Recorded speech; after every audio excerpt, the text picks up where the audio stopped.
Hi there, this is Mark Sebastian, the founder of OptionPit.com, and this is Principles of Risk Management, the Option Pit Method. Reminder before we start, this is for educational purposes only. None of this should be construed as investment advice. Trading options can be risky. Consult your financial professional. Only do stuff that, is appropriate for you. Any forward-looking statement here is not necessarily going to happen and should not be considered anything a prediction, but more for educational purposes and example purposes only.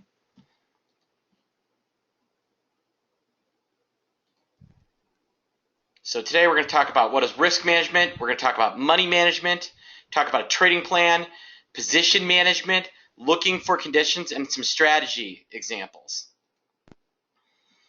So, what is risk management? And, I put it into the Merriam-Webster dictionary and it said it wasn't there.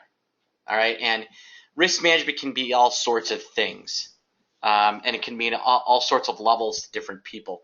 I mean, my fraternity had a risk manager. And I can tell you, we did all sorts of risky things. I can promise you that much. That's kind of funny that it doesn't show up in the dictionary, but here's what I think, and this is for option traders. All right, it's the taking of risk in the most capital efficient manner as such to receive the highest possible return for the fewest amount of dollars at risk. All right, so you want sometimes called risk adjusted return.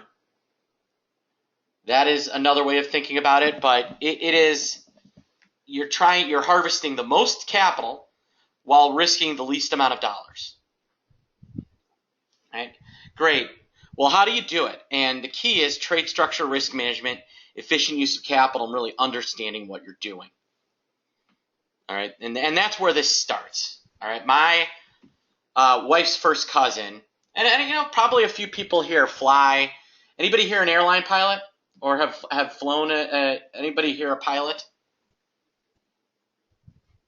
All right.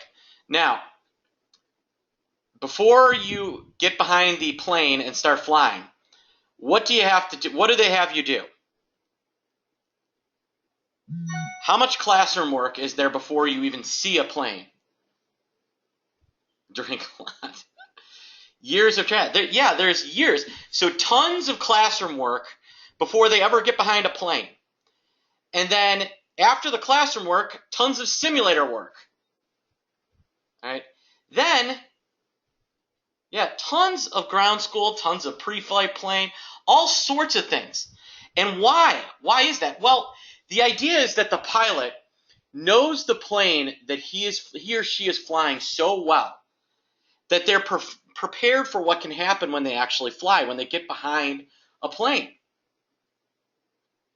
It should make one happy that they're forced to do all this work, because it means that they understand what the plane they're flying, from a physics standpoint to controls to mechanics, all of it. And you should feel the same way about your trading. All right.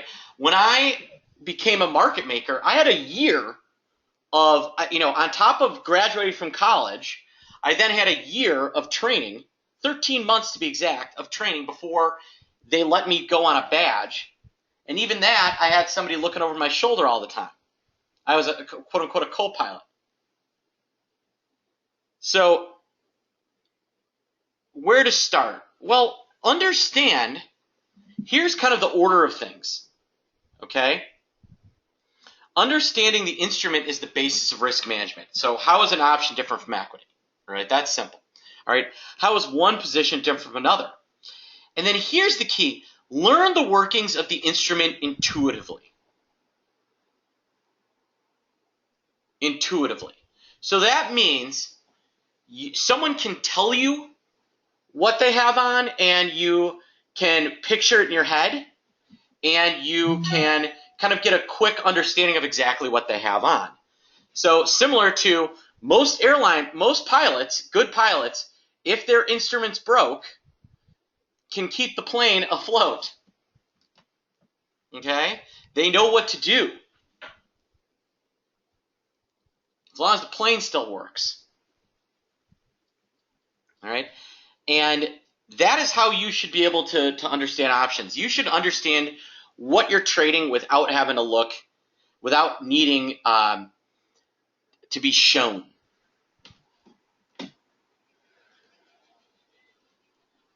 So let's start with option fluency.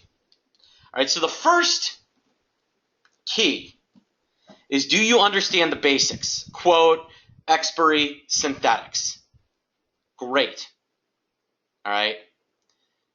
Now, how does the pricing model work? All right, so how does the pricing model work? How do options get priced?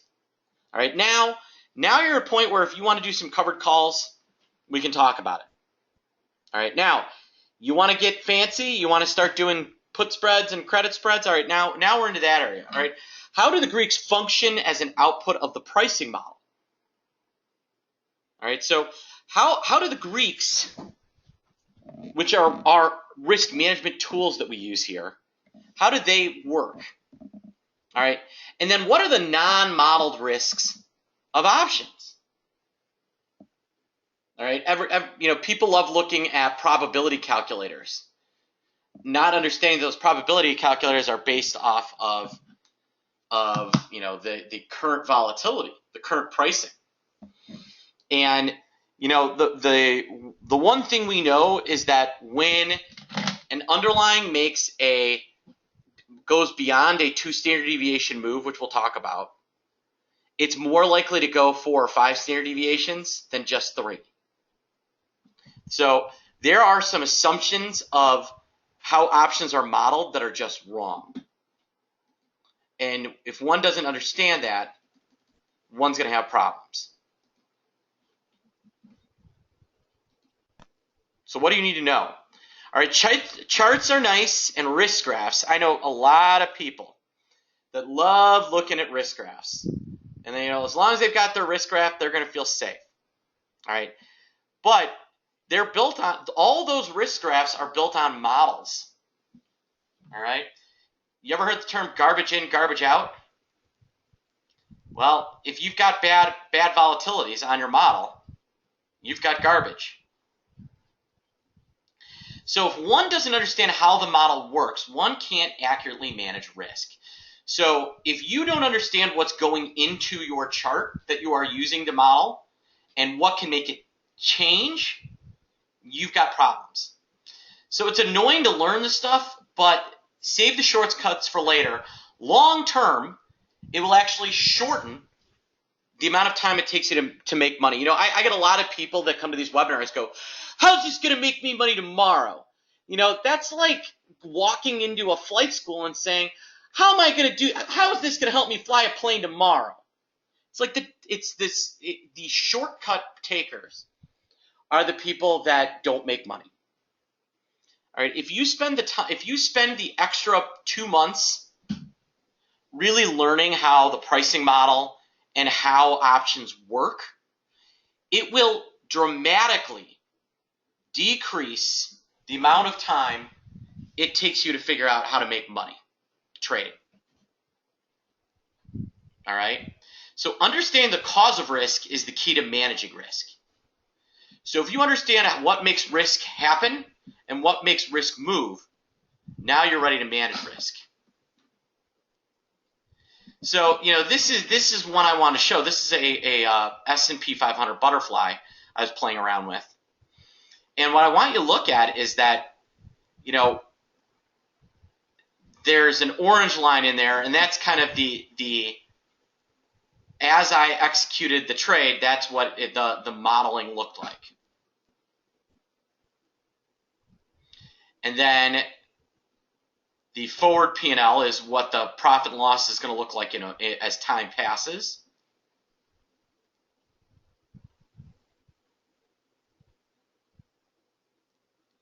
And the blue is how it's going to change if volatility goes up. And this sucker is how it's going to change if volatility goes down. And you can see all the different pieces of it in terms of price. All right, so all of these are derived from the same position. And I think the most dramatic one is if I drop volatility by 30%. So if this is SPX, so if VIX goes from 22 to 16 and a half, this is what the position would do, which is entirely plausible.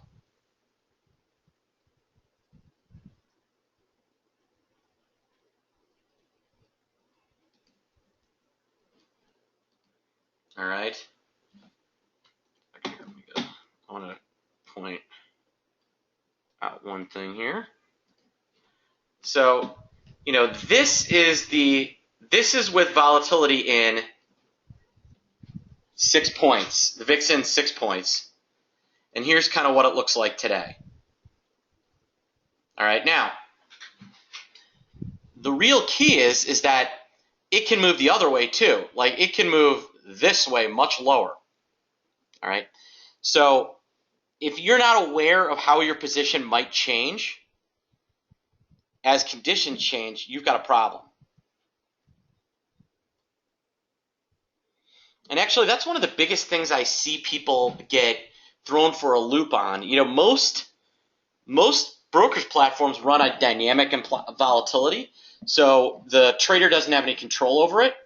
And so if they don't understand that how things have changed, they're not going to understand what their risk graph, why their risk graph doesn't look the way they were expecting it.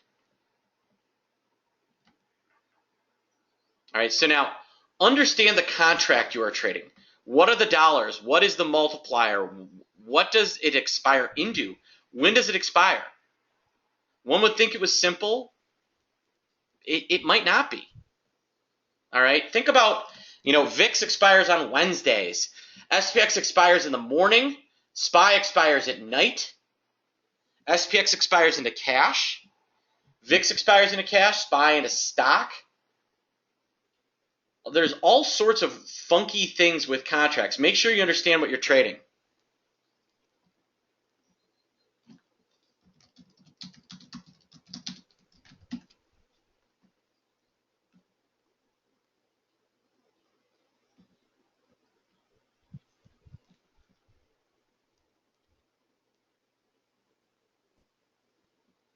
Oh, wait, no, you're right. It's change in forward P&L. Correct. Change in forward P&L.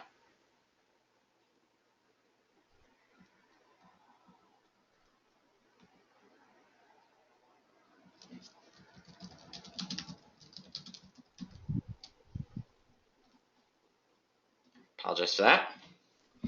All right, so now let's talk about money management. All right, and this is the first place most traders don't know how to do.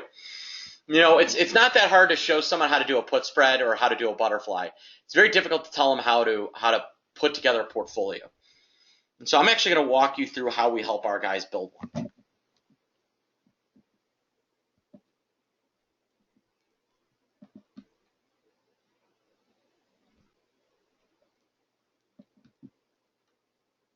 All right. Once the trader is actually ready to trade, all right, the next step is to build a money management plan. A money management plan will allot for how much of an account will be engaged in the market and how much money is allocated as it's engaged. If you got to manage your money. Don't just randomly throw a size up there. All right, so what kind of money do you have to work with? All right, what is your goal rate of return? What are you trying to make? All right, how can you allocate capital so that you're able to achieve that rate of return? And can this be done without the risk of blowing up?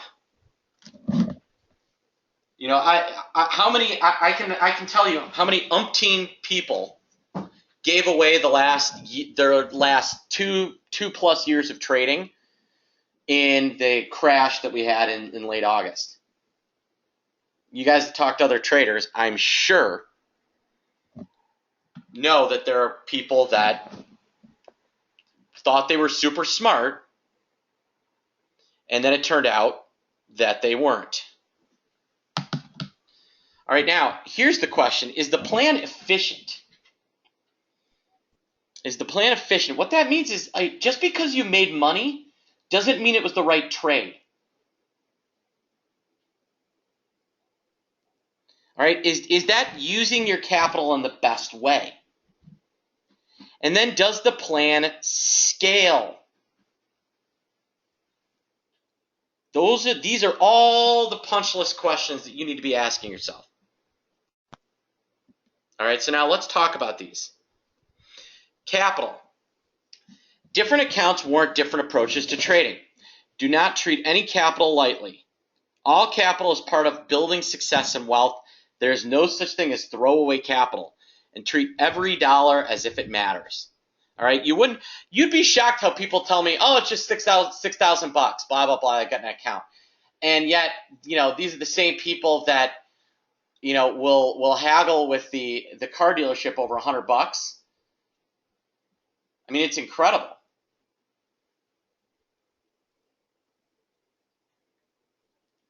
All right, treat every dollar as if it matters. And this is one of my favorite little examples that I like to do. All right, so these are all things that cost about $6,000. You could get yourself this sweet Chevy Camaro from 2002. All right. Who wouldn't want this Alex Rodriguez autographed rookie card? And of course, my wife's favorite, these Christian Louboutin daffodil shoes with rock studs.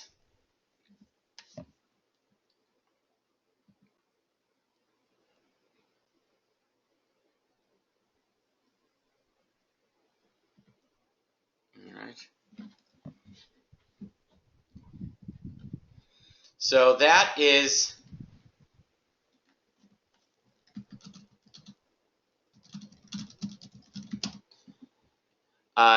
these are all things that cost $6,000, and you could throw it away. I don't know about you, but I'd rather have a 2002 Camaro than $6,000 give $6,000 to TD Ameritrade or Interactive Brokers or LiveVol. How about you guys? So now let's talk about return.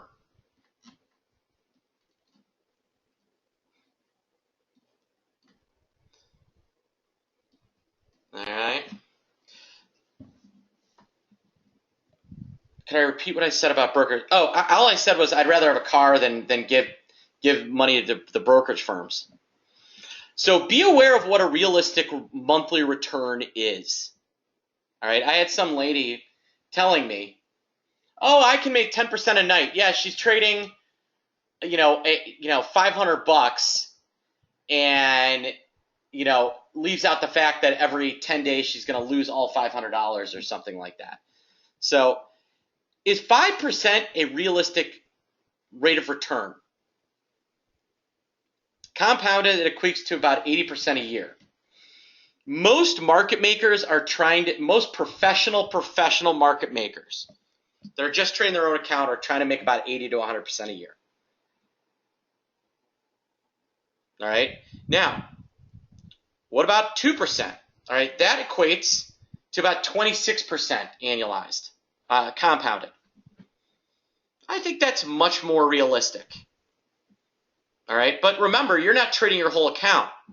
So if you're doing 2%, if you're trading $60,000 on a $100,000 account, and you're doing 2% on that whole $100,000 account, all right, you're doing pretty good. All right, having the right expectations and realistic expectations will keep you out of trouble. I promise you.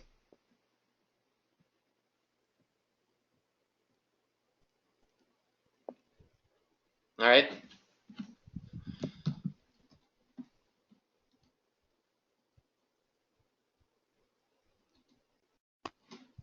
so allocating capital.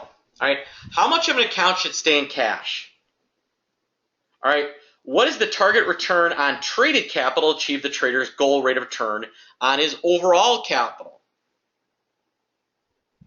All right, and ceteris paribus, how should capital be allocated into each trade to achieve that target rate of return? All right, assume the same target rate of return for every trade. Allocate trading capital across trades. This is key. And I'm going to get into that more. Don't worry. I'm going to dig into exactly how we build a portfolio here. All right. When allocating capital, one common mistake is the too much of a good thing approach. Traders need to be diversified. All right. They need to be aware of the risks of their long-short premium and aware of maximum loss in catastrophe. I mean, there are I've seen people that thought they were really brilliant. Again, trading, oh, I'm just going to sell put spreads. Look at me sell put spread, sell put spread, sell put spread. And then they take appropriate steps to ensure that one is always able to trade. All right, so you want to be aware of really, if everything went bad, how much would you lose or make? All right, and how much are you allocating to one trade versus another? And then never be short units, and I'm going to talk about that, don't worry. Take appropriate steps to ensure that one is always able to trade. All right, your number one goal should be to always be able to trade the next day.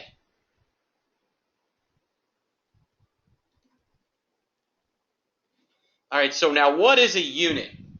Units are inexpensive options that are outside of where the pricing model works accurately. In SPX, a unit is under $2.50. In SPY, it's going to be about 20 cents. And in lower dollar names, it's a penny, or it's a dime. And when you are short a spread, not in SPX, but when you are short a spread, this is what I mean by units as well. If you are short a put spread or a call spread, and you can buy it back for less than a dime, cover. Every single time, cover. You should never think about, you should fight for the best commission that you can possibly get. But you should never allow it to dictate your trading.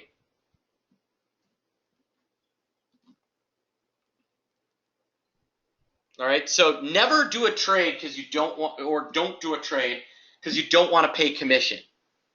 Typically, it's going to be about a 1 to a 2 delta. What is the unit delta on SPY? So cover these things. When they get to be a nickel, cover your shorts.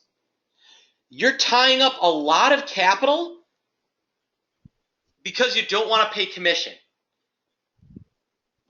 All right, there are other ways you could be engaging. And, I do this example using weekly options on how if you cover a put spread for a dime and then engage in the following weekly put spread, you get an extra, about typically when that's worth 20 cents.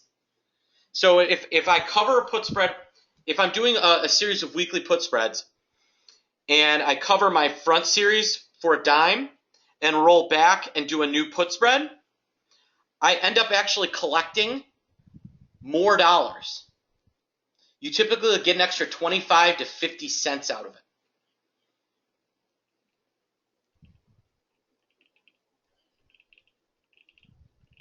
So you actually make more covering. Someone's saying, what is a unit? It says right here. If your question is, what is a unit? Here is your answer. And think about them as 1 to 2 deltas. So cover your cheap options. Everybody with me now. Cover your super cheap options. It is tying up capital that you can use elsewhere, and at that point, the risk reward sucks.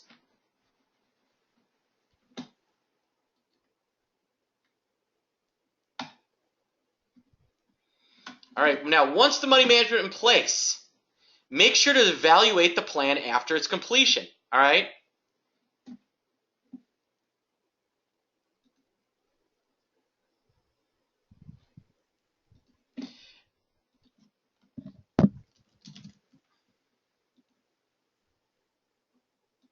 Units are in addition to spread trades. Is that right?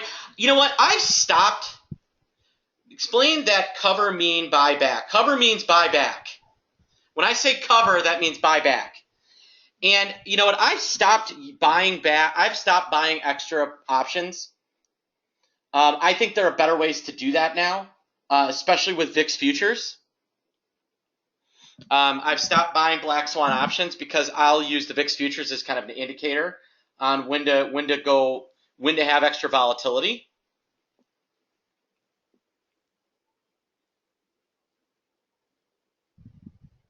All right.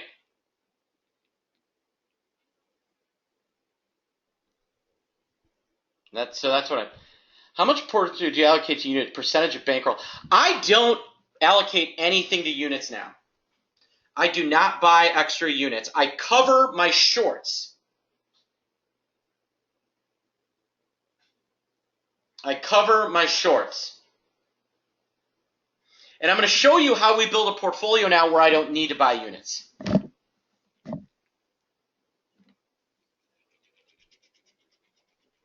All right. So, is there too much concentration on one short premium spread or another? Okay. All right. What is the net Vega exposure?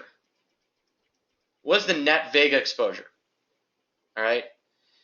And, you know, is there enough long realized volatility exposure?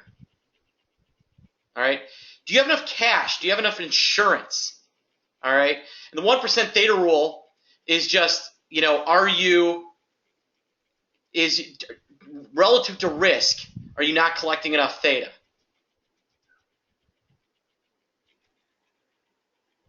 All right.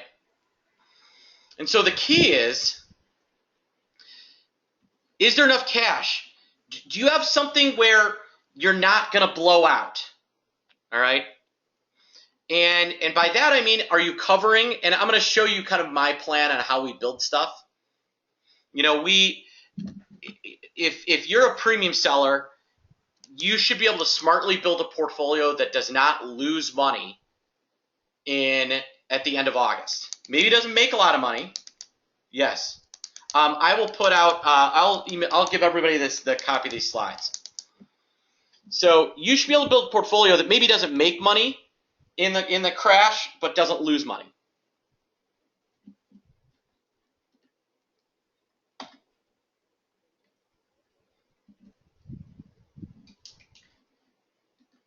Is 1% theta rule different for directional trades than from non-directional? Absolutely. And short gamma risk. So all that means is how much are you short gamma risk is, all right, what is your realized volatility exposure? So what's your exposure to true market movement relative to how much you're collecting? All right, now let's talk about scalability. All right. I know so many guys, so-called gurus. All right. One thing that I think really differentiates me and Andrew and all the people that we have here is we are traders who teach. We are not educators. Okay. I'm running a hedge fund. Okay. That is my other job.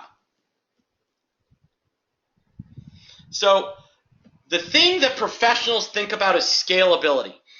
And I would never teach somebody a plan to trade on $10,000 that they couldn't trade on $100,000 or $1 million.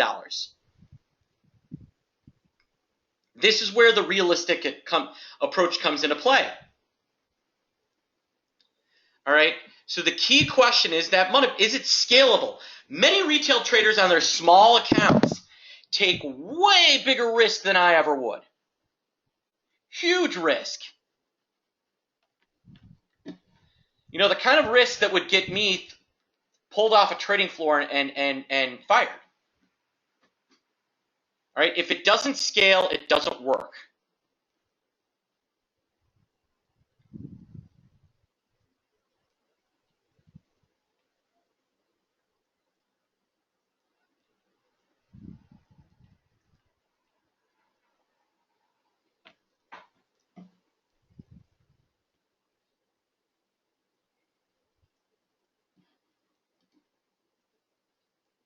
All right, so remember, when you're even if you don't have $100,000, when you're building your plan, think about, would I trade this if I had $1 million? And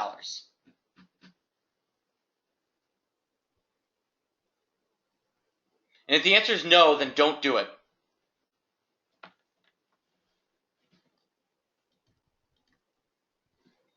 All right, now the trading plan.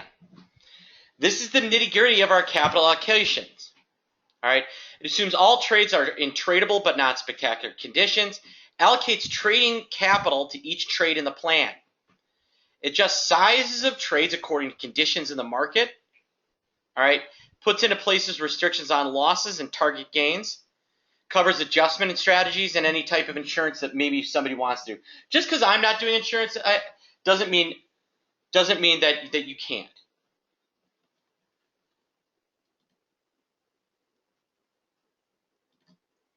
All right, so finally,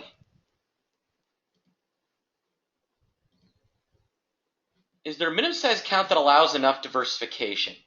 That's a great question. You know, we built our strategy letter on $15,000, and its risk-adjusted return is off the charts high.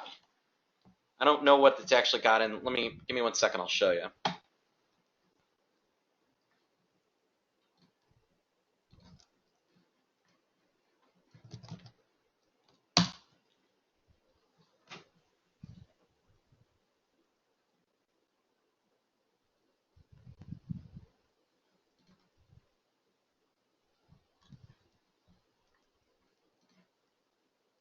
So it's about 3 years old. Started with $15,000, and it's made $22,000 since inception. We're up $5,000 year to date. Now, we do not include commissions in this number, so we always tell people take it down by about 30%. So if you took it down by 30%, basically in 3 years we've doubled the value of the account.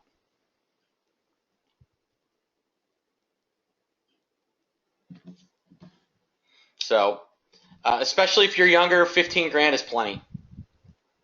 $10,000 is plenty. And especially if you're learning. Obviously we could do this strategy with a bigger size, but we actually wanted people to see that on a small account, one can diversify and safely trade.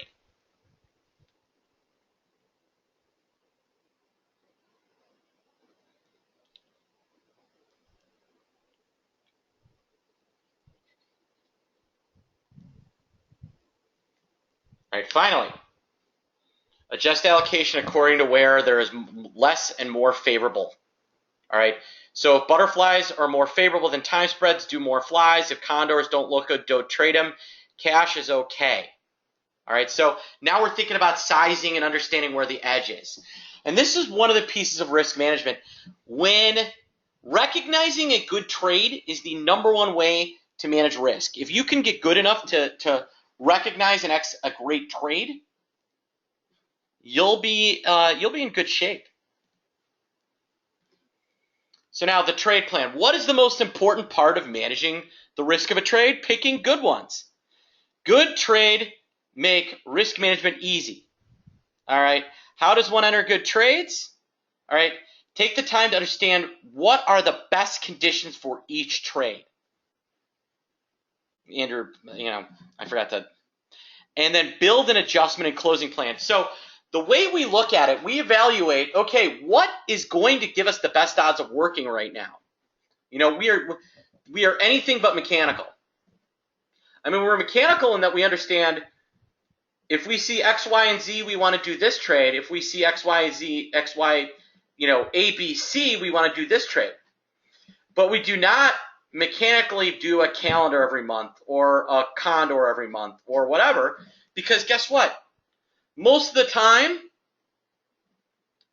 that's a way to cause yourself a lot of problems.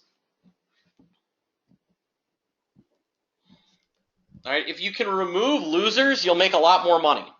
So understand what makes a good trade. Keys to the trade. Right, write up the optimal conditions, normal conditions, and no trade conditions for every trade that you like to do. And then write up an adjustment plan for any potential conceivable move. Underlying rallies and the implied vol is down and falling. Underlying rallies, implied vol is up and rising. Underlying falls, IV is up but falling. There's all these different conditions. But look at the underlying and implied volatility and put those two together to build your plan.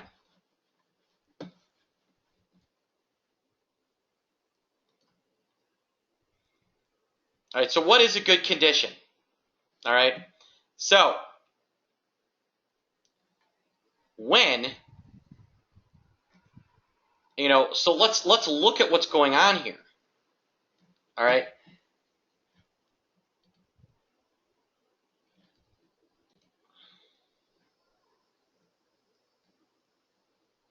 How does the time frame? All right, that's a great question. Every trade has kind of a optimal time period. All right. We know that iron condors, wider iron condors work better at 70 days than they do at 20 days. And there's actually statistically best times to do different types of trades. Butterflies, I'll do all the way to inside a week. Iron condors, I won't do inside of 40 days most of the time. All right. Straddles, all sorts of different times. Calendars, I'll do weekly calendars, I'll do monthly calendars, I'll do double calendars. Back spreads, other times. Should HV always be above IV? No. You almost always want, so right now, as I look at the market here, what I'm seeing is somewhat falling volatility, realized vol. So you see this?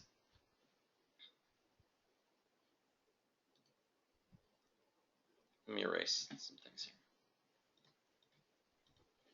I'm going to pick a different pen color. I guess you can't. So this white line represents 10-day historical volatility. The light blue is 20-day, and the gray is 30. The red is implied volatility. And what do we notice? Well, implied volatility is starting to stabilize, still elevated. Realized volatility is sinking.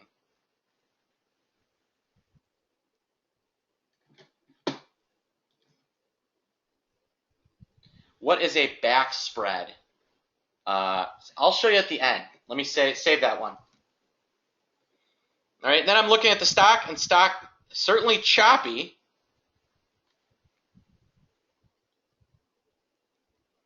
So I'm analyzing implied volatility. I'm analyzing historical volatility. I'm analyzing all the different pieces to try and figure out what makes a good trade. Now, I do not have time to go through every trade and tell you what makes them good. We would be here till next Saturday if I was going to do that.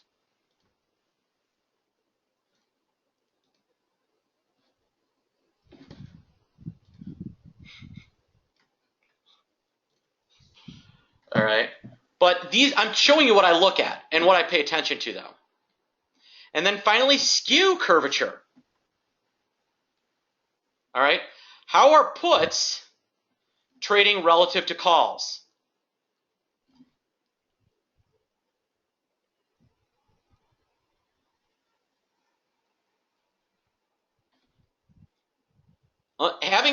Understanding skew curvature helps build trades. Skew trading is a great way to trade. Let me just put it that way.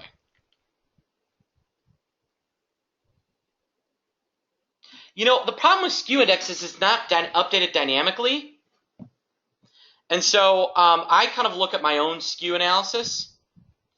And what I generally look at is the 10 delta put relative to the at the money put, and the 10 delta call relative to, or the 25 delta call and 10 delta call relative to at the money.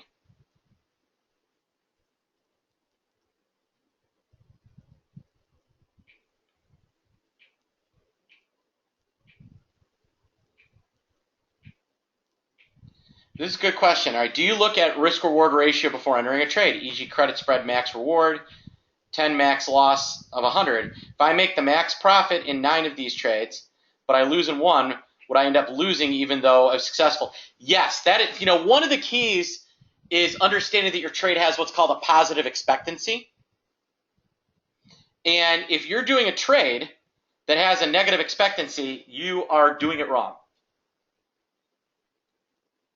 All right, and one of the reasons that you cover is that every trade has a positive expectancy at one time. And so if I do put spreads and I do them properly, and then I cover them for 10 when they get to be worth less than 10 cents, then my expectancy may be entirely different. Than if I'm looking at, the maximum profit versus maximum loss. How do you use the SIBO skew indicator? I don't really use skew index. I pay attention to the VIX futures. The skew chart I'm looking at shows me an incredibly steep skew. So right now, puts in the S&P 500 are incredibly expensive. And that is what would be driving my trades.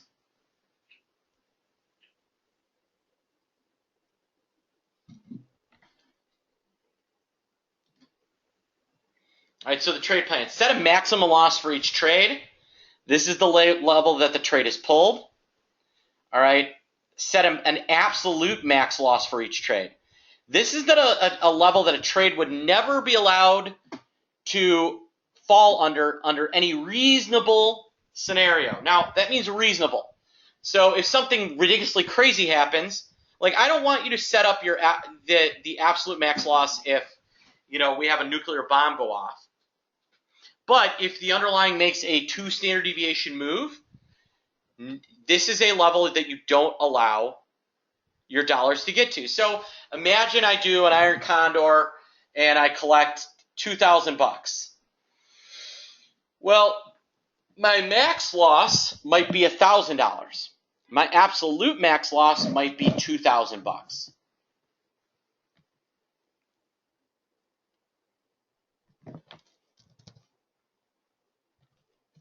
All right.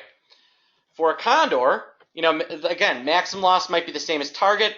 Absolute max loss might be the total profit taken in, or the total cash taken. Why 2? One of the hardest things for traders to deal with is when a trade is down but not at maximum loss. Typically, they won't adjust or they'll stay in a trade overnight. If the absolute max loss is within a 1-day, 1 standard deviation, the trader should adjust or should close regardless of where they are in terms of max loss. It will save you a lot of money having that. Well, I definitely don't want to get here. All right, so now here's some keys for adjusting. For every trade, there's likely some variant of adjustment that is going to work well. However, there's some important keys to adjusting that will help ensure that one's account never blows up. All right, I've seen more blowups from bad adjusting than bad trades, honestly.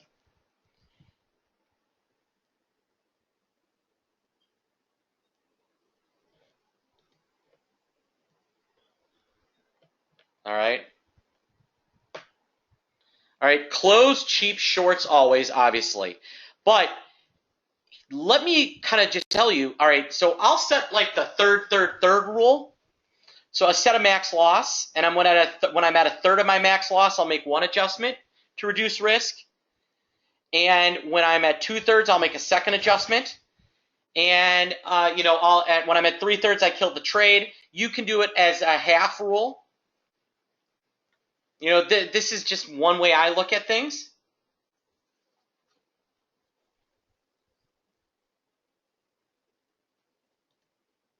And now here is the key. This is the number one thing to do. Do I enter stop loss order or limit order? Typically when I know I'm close, I'll execute. Yeah, it does. Third seems to give you more flexibility than half. It absolutely does. But if you've got a third rule and you say, well, I'm at that first third, I'm going to leave it, I'm not going to do anything, then you move, then maybe you definitely do it a half, something like that. All right, so the idea of simply adding a butterfly or a calendar is not a solution. All right, I've seen these guys take a butterfly that has $5,000 of risk in a nightmare scenario and turn it into a $45,000 behemoth. You ever seen these guys? They had one butterfly here, then they had a fly here, then they had a fly there, or they had calendar after calendar after calendar. And the idea is that they're throwing capital at a trade.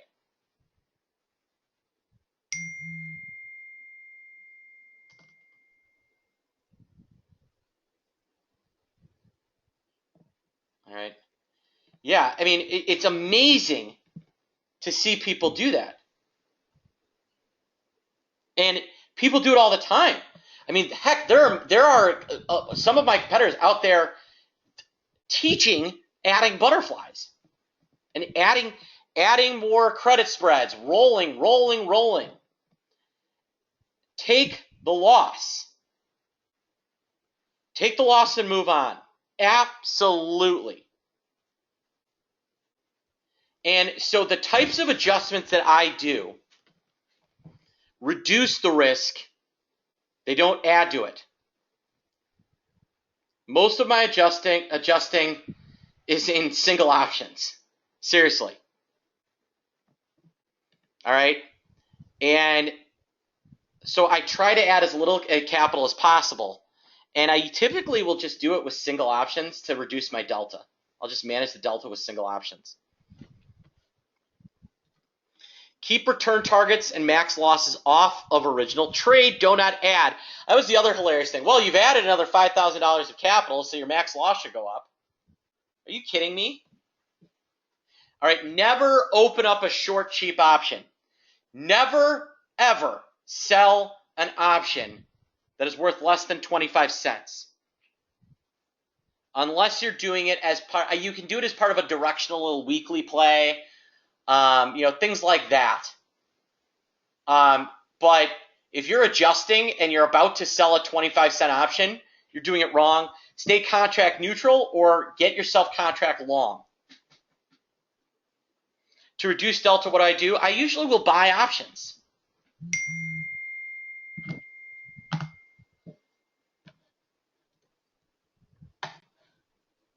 All right, so now I usually will buy more out of the money ones. With calls, on a rally, I'll go more at the money with calls. So I'll buy something at like a 50 or a 40 or a 30 delta.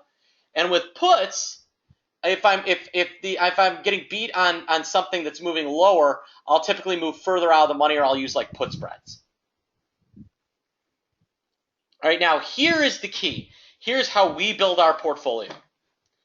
All right, as a trader becomes more or less short premium, the trader is willing to accept less edge to take the opposite trade. So I am long a lot of premium, I will sell premium at a discount. I'm short a lot of premium, I'll pay up for premium. And then I trade the Greeks to offset each other. This is the method. This is the method that we build portfolios on. So now, when I was a market maker, I had trades coming to me, and I would just move my markets to try and get myself buying or selling options as my positions moved around. Now, you as the retail trader do not have trades coming to you. But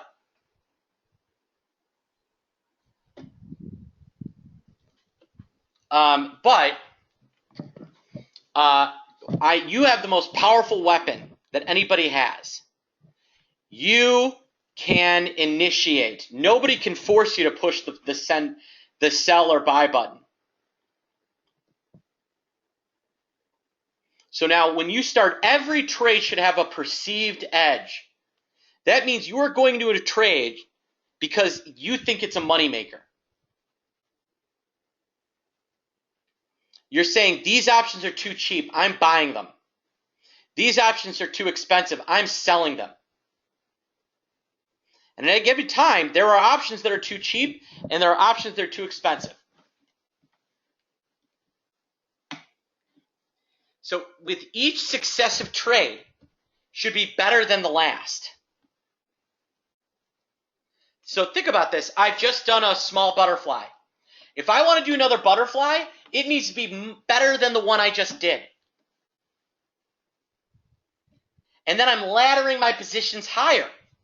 My first trade is maybe a little smaller, and then I'm getting bigger and bigger as each trade is getting better.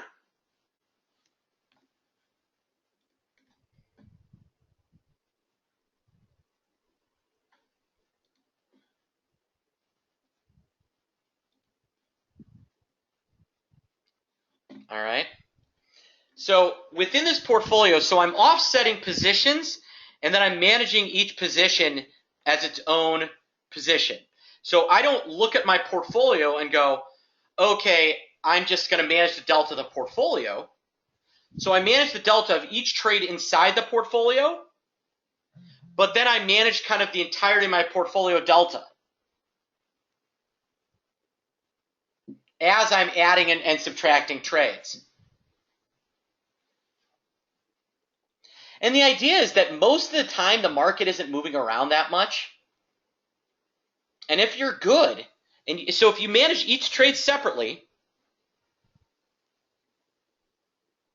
you can probably have a portfolio that doesn't have a lot of net Greeks that is making a ton of money inside of it.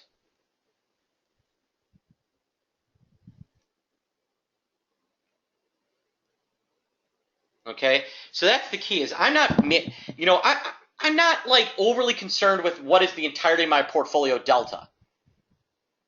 But what I am kind of concerned about is what is the entirety of my portfolio gamma, and what is the entirety of my portfolio vega. So I manage all of the deltas independently.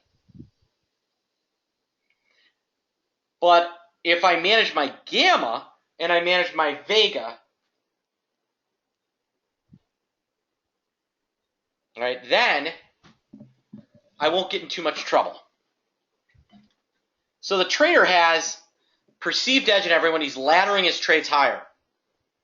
All right, and really you should be capped. You should cap your dollars. All right, as a trader builds Greeks, all right, he or she is actively looking for the other side. So I've been selling a bunch of premium. All right, I've got condors on, I've got butterflies on, I've got whatever, and I like all those trades. And I'm managing the trades independently. All right. Then what I'm doing is I will buy a straddle or something like that. So, my portfolio as a whole is long a lot of delta. Let's say you're a directional trader. This is something even directional traders can use.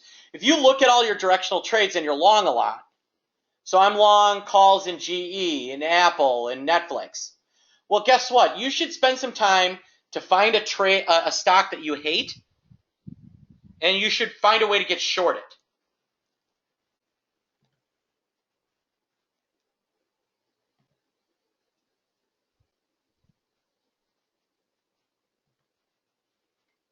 All right.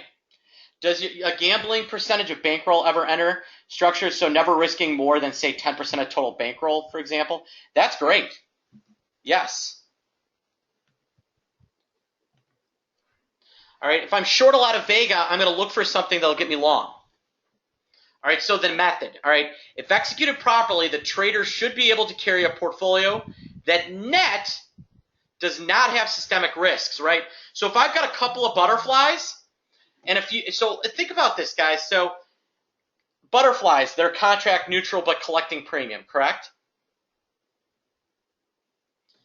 Condors, contract neutral collecting premium. Calendars, contract neutral collecting premium. All right.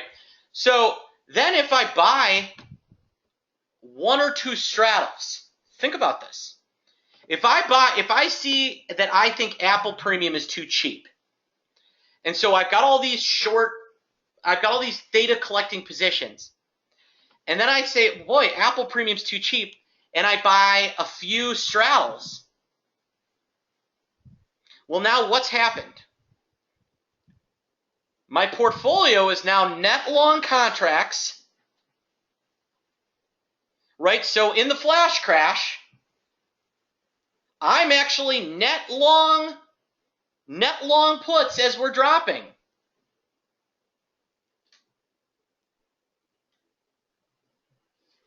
All right. But, I'm still collecting theta.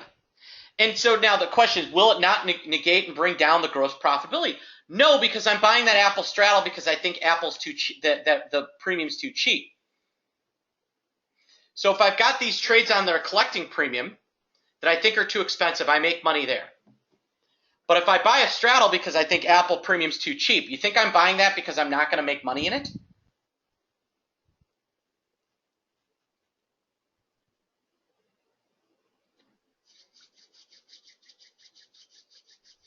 So think about that. Every trade I'm doing, I want to make money on, but I'm offsetting my Greeks.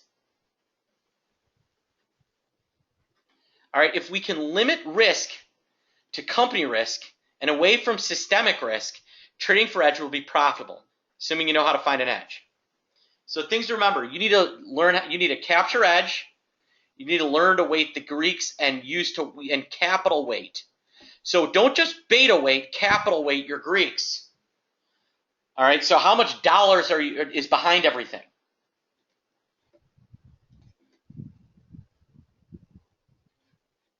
So fight for those low commissions,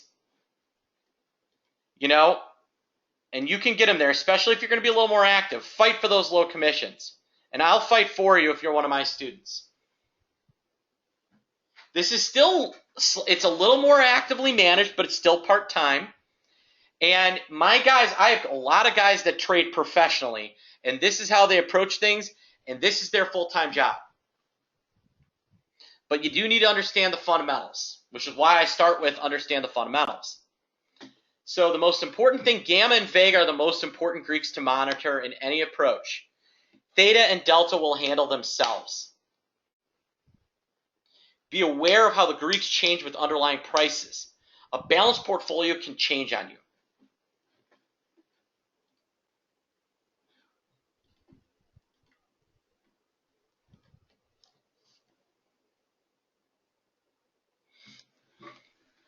All right. So what you are saying is put on trades with edge and offset Greeks in a portfolio or knocking off systemic risk and narrow down the stock-specific risk. Right. So you've got trade-specific risk, but you no longer have systemic risk. If you think about how many of your trades have lost because the S&P 500 rallied or dropped 30 handles. 30 points.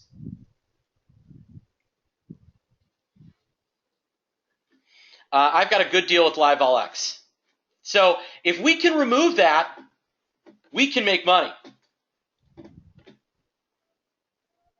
All right, so in the end, the option pit method states, put on good trades for edge. As the portfolio takes on risk, look for trades that take the other side. That should say side.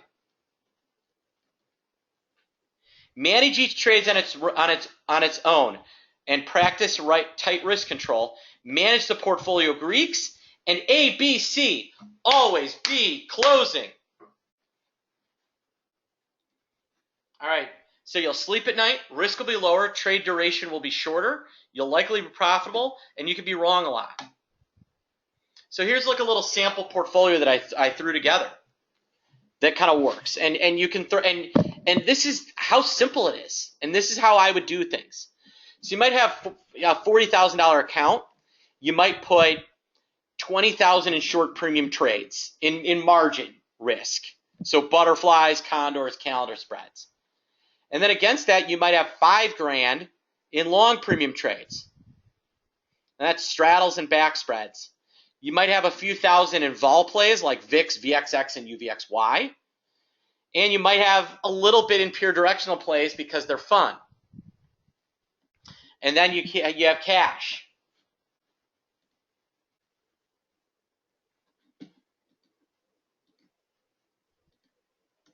I always net long contracts, especially puts in the portfolio. It always kind of ends up that way.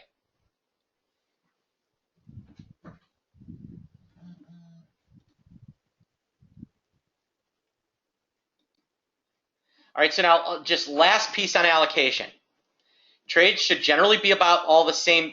By the time you're done, your trades should all kind of use about the same amount of capital, right? You're not just throwing 20 grand in one butterfly. This 20 grand in short premium on a $40,000 account should probably be about 8 to 10 trades.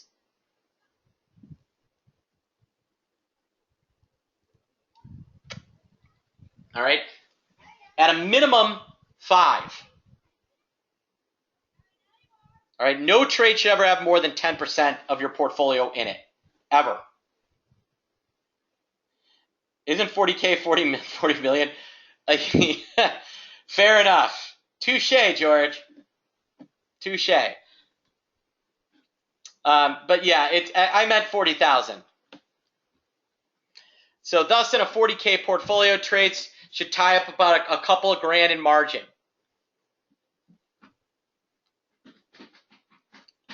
All right, and then that's where you start. And as they get better, you can maybe go up to $3 grand or $3 to $3,500.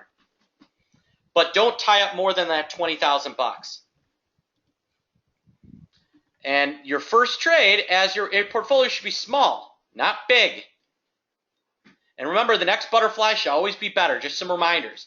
And if one has done an offsetting trade, that's when you increase the size. So I did a butterfly. Then I got my little offsetting trade. Now I can do more at a better price. So now let's think about managing the book. This will be our little quiz. So trade 1, I sell an iron butterfly, and I rated it a 3 out of 5. So I'll do like a little rating system. You can kind of do your own thing, but rate things out of 5, rate things out of 10, how good they are. Sell an iron condor rated 3, sell another fly rated 4. So a trader can either buy a straddle rated a 3 or sell an iron butterfly rated a 4. What's the trade? What do you think? Do both. Ha! Trick question. Do both.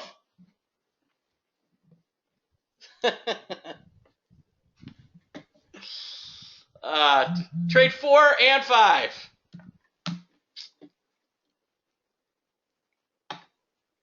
So in summary, understand options to understand risk. Charts can change. All capital is precious.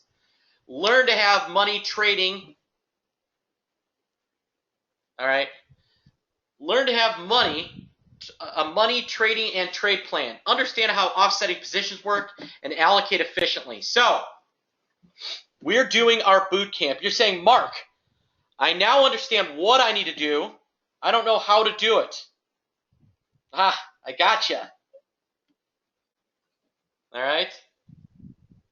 You've fallen into my web.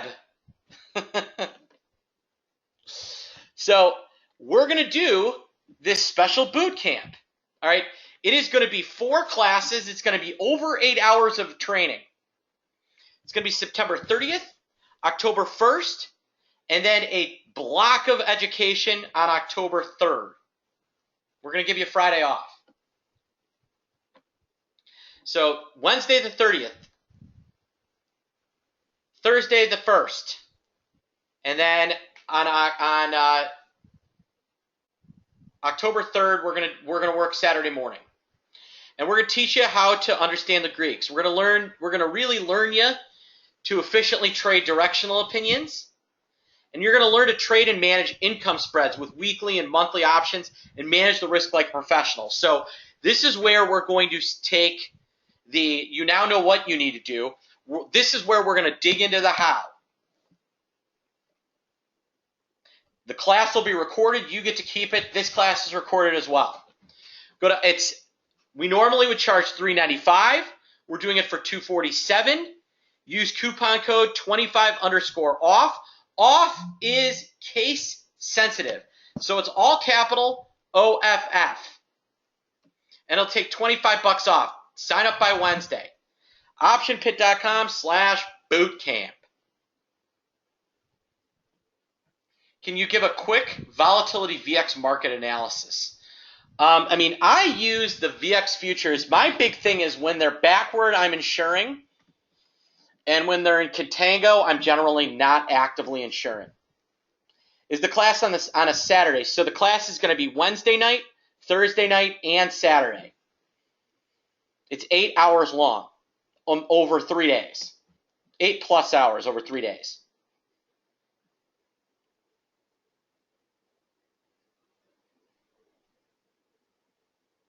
All right, so my general market, Vic, it was weird in that, yesterday the VIX did not move as much as I was maybe expecting with that sell-off, and the underlying, and the futures themselves.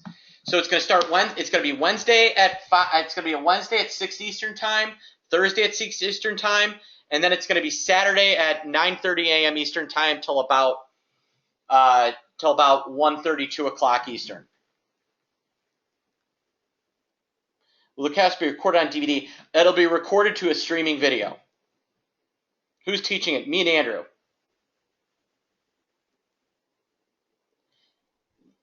Yes. If you can't attend live and you have questions, you can email me any question you've got. Absolutely.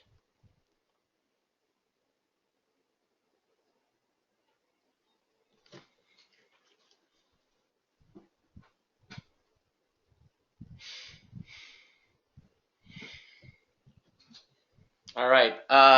Any other questions?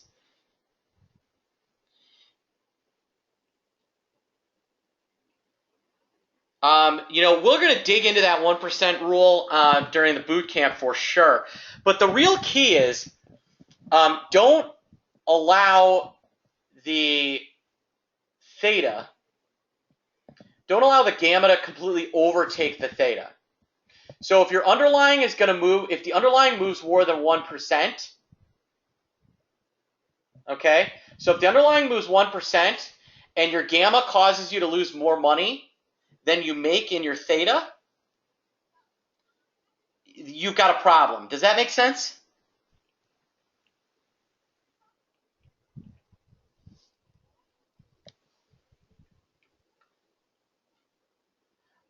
Do I prefer one? I am a live vol I use live vol X for light speed. All right. And then, will this relate to bond options, the concept? Yes. Even though bonds are different underlying, there's still a lot of concepts that overlap. Many. Is some materials I should know about the Greeks before I take the class? No, because we're actually going to do a big, deep discussion of the Greeks. Have you got a special promotion with Lightspeed? I do.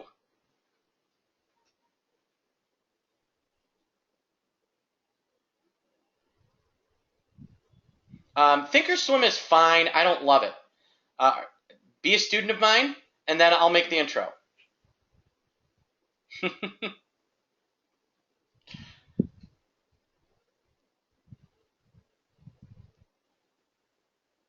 SDS, I used to make markets.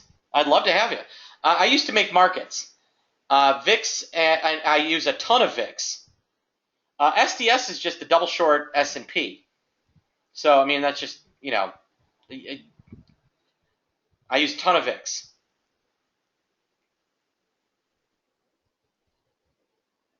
So this is going to be a good course, guys. So if you really are interested in kind of how to putting it all together, bootcamp. No, when we repeat things. So we just did another VIX primer after having done one last October, and I would say that we repeated about 50% of the content. That's about it. So there'll be some new stuff. Actually, if you took the boot camp last year, shoot me an email. I'll give you a special price since you took it last year.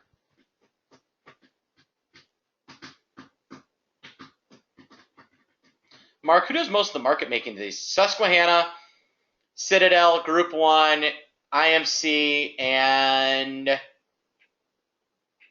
Wolverine, and Timberhill. Those 6. Goldman Sachs as well. But they had to dump it because of Dodd-Frank. Those are market-making firms.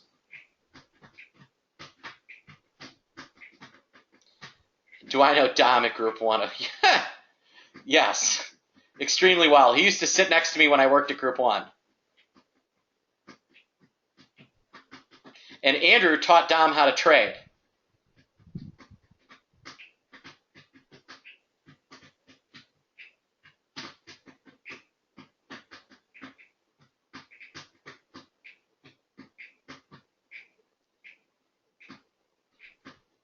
Any other questions?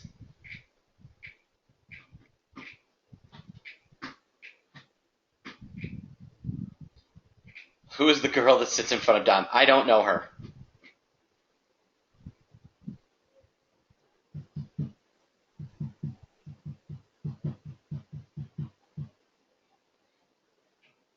No, Andrew is not the Andrew Keene.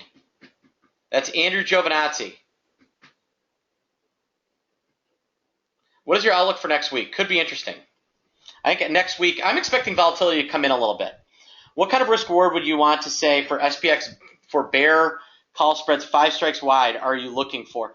It depends how far out of the money they are. But 5 points wide, and it really depends how far away you are. What about CPCE versus CPCI, put call index versus any merit to confirm VIX? I don't, VIX is so accurate that I don't look at those two. Will you show if I find edge in trades? Yes.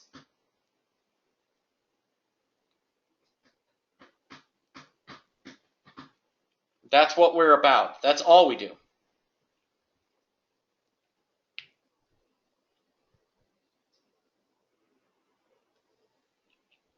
Do you hedge SPX premium spreads with long SPY options? I mean, that's kind of 6 of one, half dozen the other. Why bother with the long SPY options?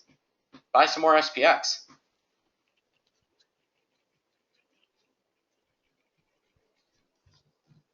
But if for like delta management, yeah, you totally could. Yeah, absolutely you could. Because 100 deltas in SPY is 10 deltas in SPX. So give or take, it's more like 9.8 or something like that. Are the Greeks accurate in retail platforms? Not in TD.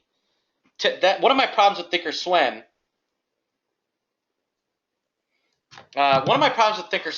Is that their Greeks are awful. Well, here, take a look. Do I manage again, I'm doing a fund. I do what's called volatility arbitrage in my hedge fund. But if you look at the strategy letter, let's see how many trades we got. This is for,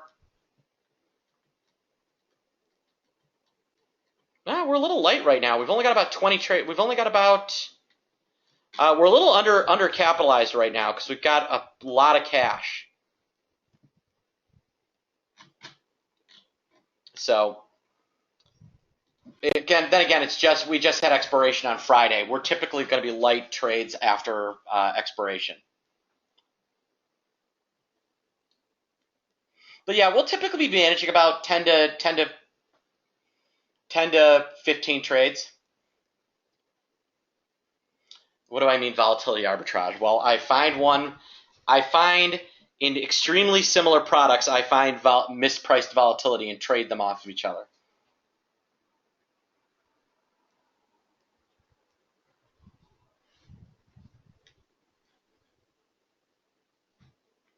All right, guys. It's been a fun day. Hopefully I'll see a bunch of you at the. Do you cover the secondary Greeks? What, like VOMA? No.